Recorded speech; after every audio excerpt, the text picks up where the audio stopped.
Swastiastu.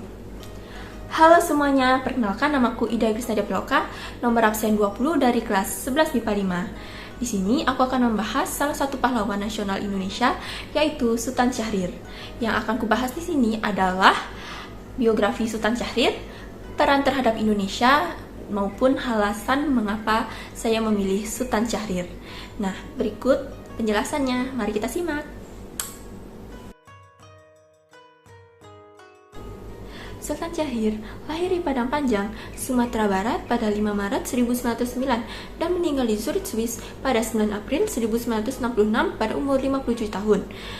Sultan Syahrir adalah seorang intelektual, perintis, dan revolusioner kemerdekaan Indonesia. Setelah Indonesia merdeka, ia menjadi politikus dan Perdana Menteri pertama Indonesia dari 14 November 1945 hingga 20 Juni 1947. Sultan Syahrir berasal dari keluarga terpelajar. Ayahnya seorang jaksa bernama Muhammad Rasad dan ibu bernama Putih Siti Rabiah. Ketika Syahrir berusia 4 tahun, ayahnya diangkat Sultan Delhi menjadi kepala jaksa sekaligus penasihat di Kesultanan Delhi.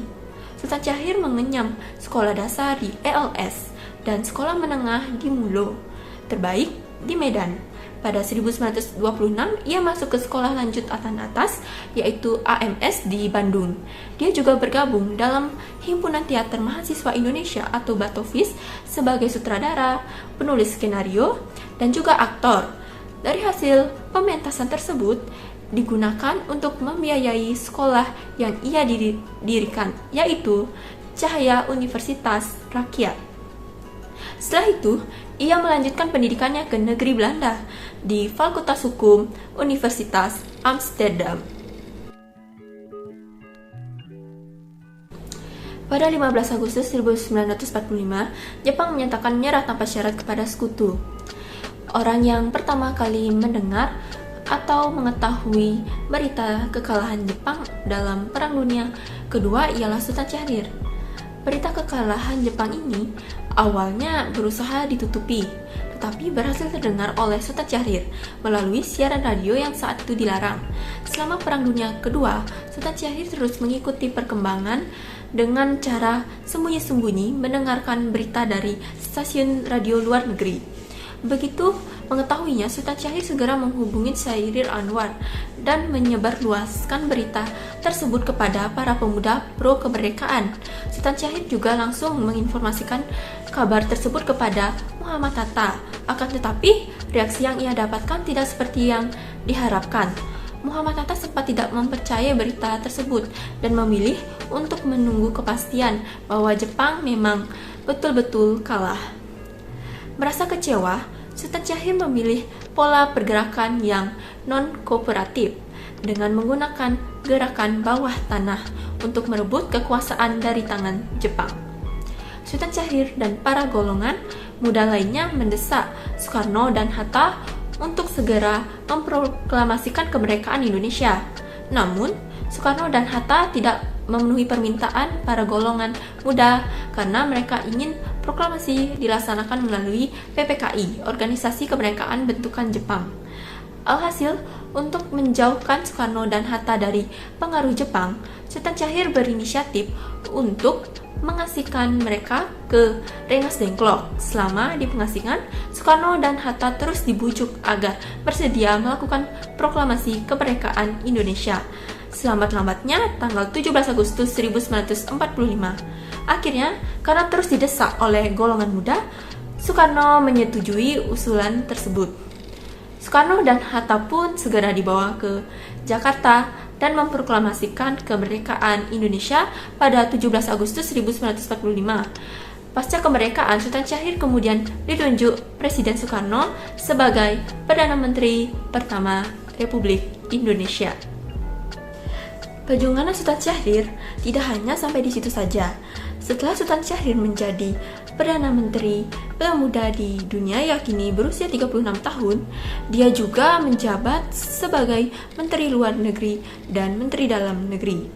Ketika Republik Indonesia baru saja merdeka, Syahrir juga merupakan perancang perubahan kabinet presidensial menjadi kabinet parlementer di Indonesia. Sebagai Perdana Menteri, ia telah melakukan perombakan kabinet sebanyak 3 kali, yaitu kabinet Syahrir I, Syahrir II, dan Syahrir III. Syahrir juga dikenal sebagai tokoh yang konsisten memperjuangkan kedaulatan Indonesia di kancah internasional melalui jalur diplomasi. Meskipun tidak lagi menjadi Perdana Menteri Indonesia pada saat 1947, Syahrir tetap aktif memperjuangkan kedaulatan Indonesia di forum internasional. Hal itu ia lakukan ketika ia ditunjuk sebagai perwakilan Indonesia di Perserikatan Bangsa-Bangsa atau PBB bersama Agus Salim. Ketika Indonesia terus dijempur agresi militer Belanda, 1947, Syahrir berpidato mengenai kedaulatan Indonesia dan perjuangan bangsa merebut kemerdekaan diplomasi Republik Indonesia. Kemudian membuat PBB ikut campur dalam masalah Indonesia Belanda, yang kemudian mendesak negeri kincir angin mengakui kedaulatan Indonesia. Sultan Syahrir kemudian dikenal sebagai diplomat muda yang ulung berkat pidatonya ketika ia mewakili Indonesia di sidang umum PBB. Bahkan beberapa wartawan menyebut Syahrir dengan julukan The Smiling Diplomat. Setelah tidak lagi menjabat sebagai Perdana Menteri, Syahrir kemudian menjadi penasihat Presiden Soekarno dan juga sebagai duta besar untuk Indonesia. Nah, alasan saya memilih Sultan Syahrir karena Sultan Syahrir sangat berperan besar bagi kemerdekaan Indonesia dan perannya juga sampai setelah Indonesia merdeka. Bisa kita lihat dari prestasi-prestasi yang dicapainya. Nah, segitu saja dulu video dari saya tentang Sultan Syahrir. Semoga bermanfaat bagi kita semua. Dan jangan lupa like, comment, and share. Sampai jumpa di video selanjutnya. Bye-bye.